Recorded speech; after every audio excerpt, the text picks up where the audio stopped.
Hey everyone, I promised a few people some videos on Libya, some responses, some really good discussion happening. Angelic9 and oh my god, it's Chris posted some really good questions and things to think about. But I'm going to start with DLandonCole's article that he's written today, and I haven't read it yet, so I'm just going to do like a low octane napalm kind of video where I'm just going to film the screen and kind of talk about it. Okay. So, he says, in 1995, 8,000 Bosniaks were massacred near Srebrenica because the West failed to act. So right there's an appeal to history. So, by, comparing what we're doing now with stuff in the past and saying, this was a noble thing that we did in the past and, or this is a bad thing we did in the past. And because of the conclusions we can draw from that historical occurrence, that gives some kind of credence to what we should do here. And that's a fallacy. It's a completely separate situation to Bosnia.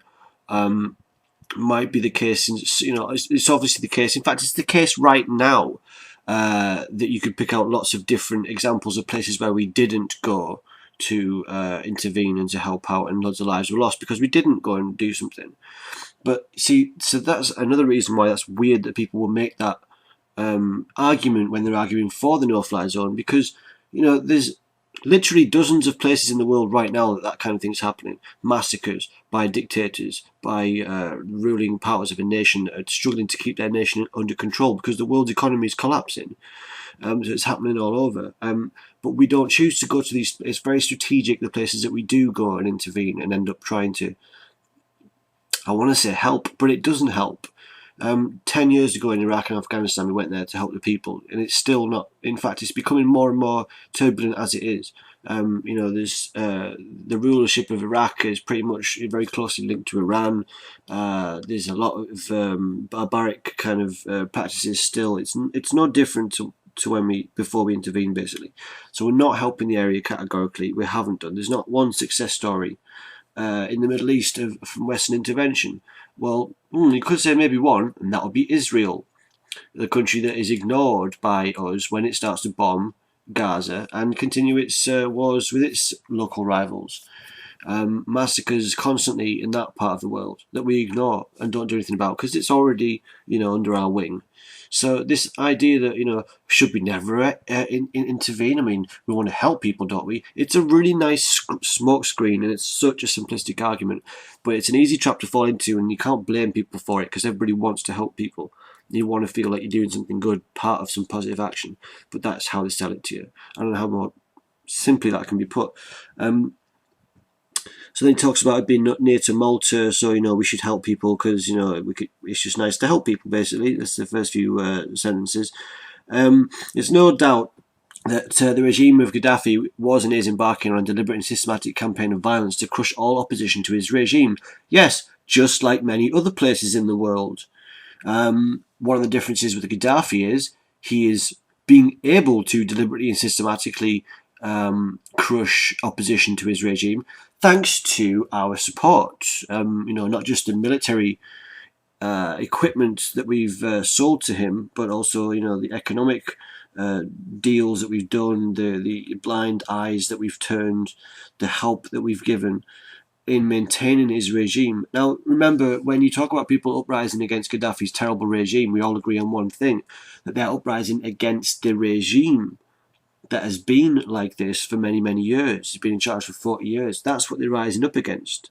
A 40-year governance, which has been supported by us. This is the context that you won't hear from these people making these arguments.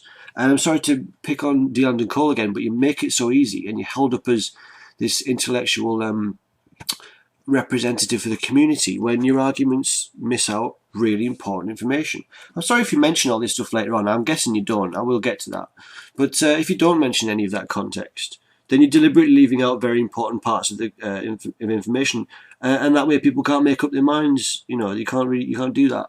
And this is on Al Jazeera. I've noticed some people start to kind of imply that Al Jazeera is this brilliant, impartial source of information. All media is just as suspect.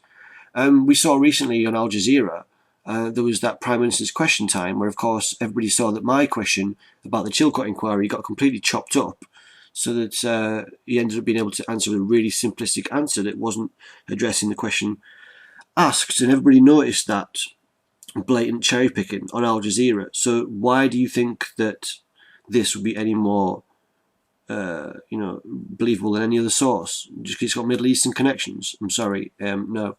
There's one of the other arguments that you're probably making this article is that the Arab League, Arab nations were kind of in support of it as well. Well, they were partially in support of it.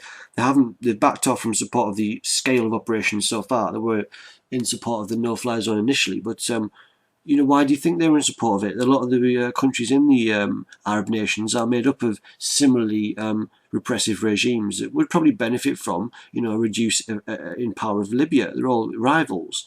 So of course they're going to support that. Although, again, saying that, they have backed off in their, the enthusiasm that they're supporting the levels that we've gone to already, stretching this UNSC 1973 to the last letter already. Anyway, carrying on. So yes, they're rebelling against this regime that we have been supporting and arming, and that's what they're not suddenly rising up against sudden and unprovoked out of the blue massacres. These revolutions started to rise up because we have been stimulating them. Now, this is something that was in the Louis Farrakhan video that people kind of mocked me for uploading.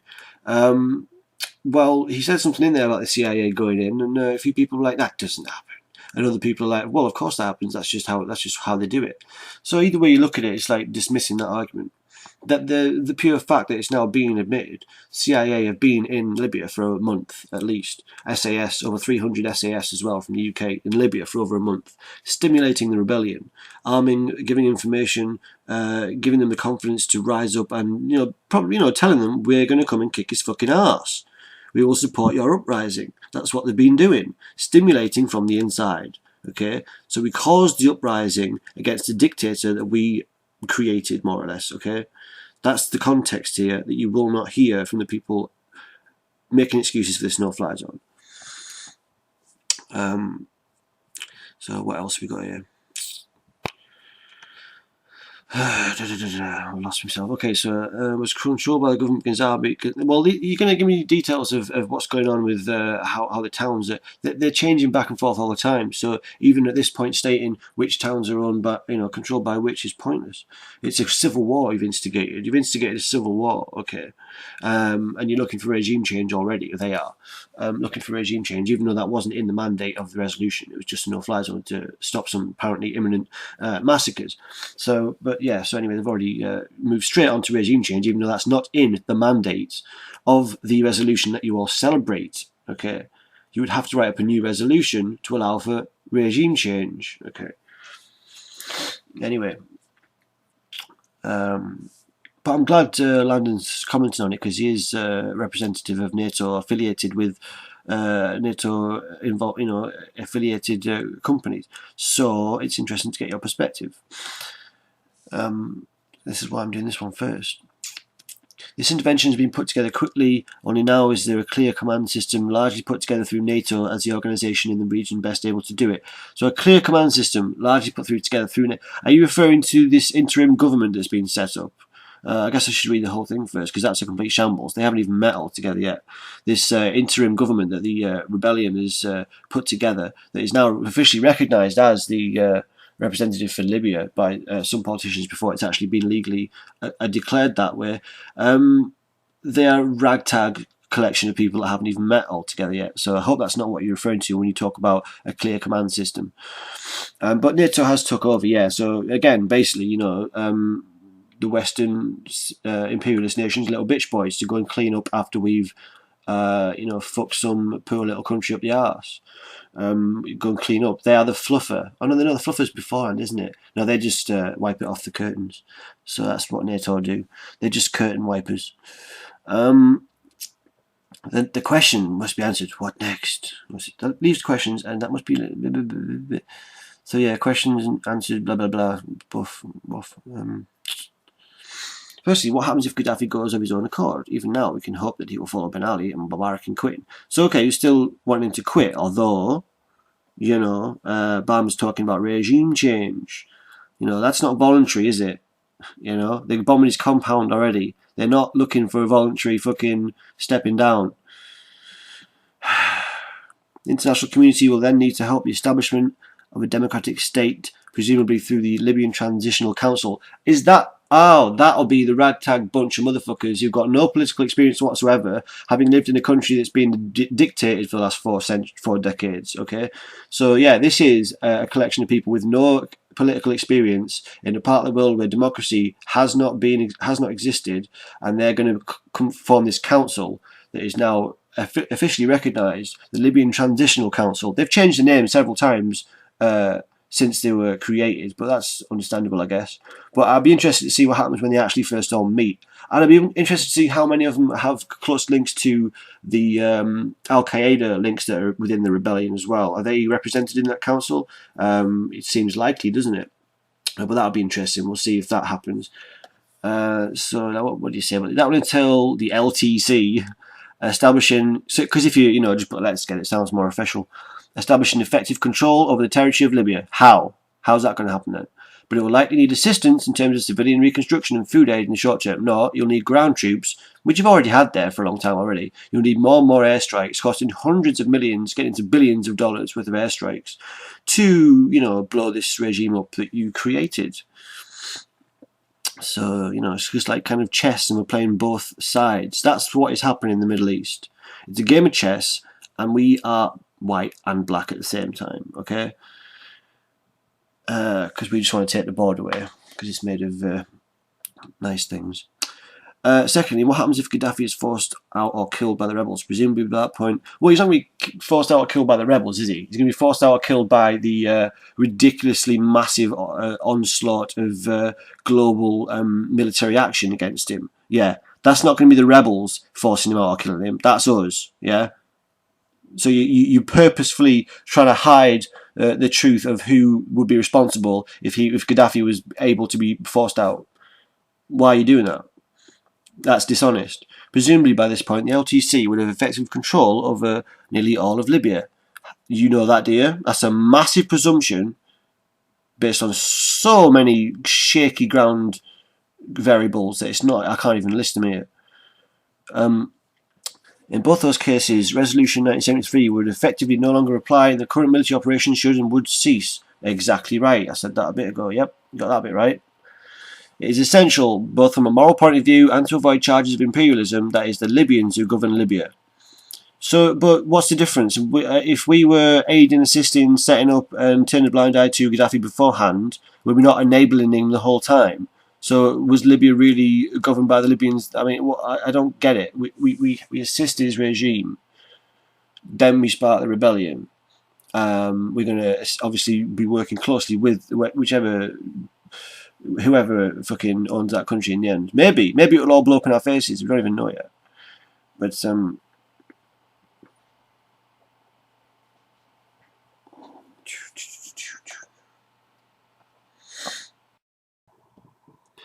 well, then just kind of tails off, because he just kind of gives some speculation as to what might have to happen next, and what other options would be, where we're going to go from here, kind of thing. But this is all after the fact. You have to remember this. We're discussing what we have to do now because we've already gone in. That's the problem we've been given. We're not given the chance to think about why we're going in or if we should go in. They go in and then we talk about it. So you're trapped in this situation of having to justify it because it's already a mess. So it does need sorting out now. And how does that? But this trap is an evil one, because it forces you, especially as someone who's looking for us to help parts of the world that need help, into justifying whatever actions need to be taken to continue this apparent goal of helping people. But you have to understand that that's not the motivation. It's actually not even the reality. Right now it's not helping the people. It's turned into a civil war, as I said. So there's just so much more that you need to think about when you consider, why we're there and why we're getting told these reasons for going in. But that's just, other stuff. So then he talks about, what would happen if Gaddafi doesn't step down. And this line kind of annoys me, because you say, what happens if he stays in and we can't get him out of power, basically. Then you say, in these cases, we would need to better understand what we wanted to do and how we wanted to achieve it. And then you go on to say, basically, look, we'd have to basically then admit that the UNSC 1973 was not strong enough mandate. Okay, so you basically admitted that, yeah, we're going for regime change. He has to go. We have to come to the conclusion that the Security Council resolution was not strong enough. So we have to write something else up if we're going to, send ground troops in. But this whole thing of, across the board, it seems to have been, a lot of opposition to the idea of ground troops, even by those that supported the no-fly zone. But this is where you see mission creep happening. You're already starting to see people like Landon and like others start to justify the potential for ground troops, or at least, if not ground troops, an expansion beyond the resolution, in order to deal with the situation that's already been caused. Because we, like I said, we're in that trap of having to deal with it now. But also consider this as well. It's been officially announced, and it's already been happening for a long time, but it's officially been announced recently that we are going to arm the rebels, if needs be, in air quotes, in their fight against Gaddafi's troops. So if we're arming the rebels, isn't that our ground force? How is that any different to having a ground force in? We've got an arms embargo around the rest of the whole country to stop the regime forces getting weapons. We'll arm the rebels to carry on their fight. So you can see what's happened here is that the scale has tipped completely. There was, yes, people being oppressed in that country, and they had legitimate grievances, to quote Louis Farrakhan. But then Landon says, and there have been charges made that this is an act of Western imperialism, or that it will become one. The mandate provided under UN Security Council 173 specifically rules out an occupation force. So, are you saying that that's the only way you can interpret imperialism, is if we literally have an occupation force in there? That's a very simplistic representation of the what is imperialism, what is the effects of imperialism, and what are the motivations behind it, and how it's carried out. It's a very simplistic interpretation, and if that is your basis for trying to mock the idea that criticism of this would be tied up with the criticism of imperialism, then I think that's quite transparently weak argument, because it's not just about an occupation force, is it? Even if it was, again, it comes back to the SAS and the CIA that have been there for months, and the arming of the rebels. So you're splitting hairs. Even if I took your very narrow definition of imperialism, which I don't. There's also economic imperialism, political imperialism. There's lots of ways that we expand our domination and manipulation of the third world, and the Middle East. It's not just about having some guys with a British helmet on, stood at a checkpoint. I mean, that's a very simplistic representation of imperialism, and I don't know what to say about that. It's just disappointing that you try and reduce it to that. So there's no political appetite or public desire to see another long conflict. Yeah, obviously they don't want to have a long conflict. It costs them more. They want to get it done quick and over it. So, yeah, it's not really an argument here nor there, really. Moreover, it's not clear, given existing military deployments, that NATO could even occupy Libya. Yeah, that's right. They're already stretched. So, yeah, it's at breaking point, even for from both of our perspectives. So why support it at all? And I know at the end there you throw in this reiteration of this strawman argument. Basically, if you oppose this intervention, should we never intervene? Engaging in military action is always risky. Even in the Libyan case, there are arguments against intervention as well as for different forms of military engagement.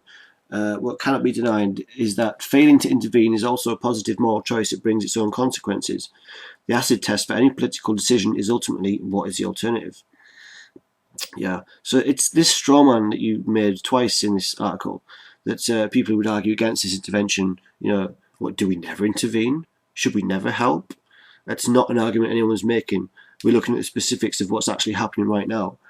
and all of the extenuating circumstances, you know, and all of the relevant fucking information. Landon, shit, man. So yeah, your blog's a piece of shit. Sorry about that. I thought it'd be better. Yeah,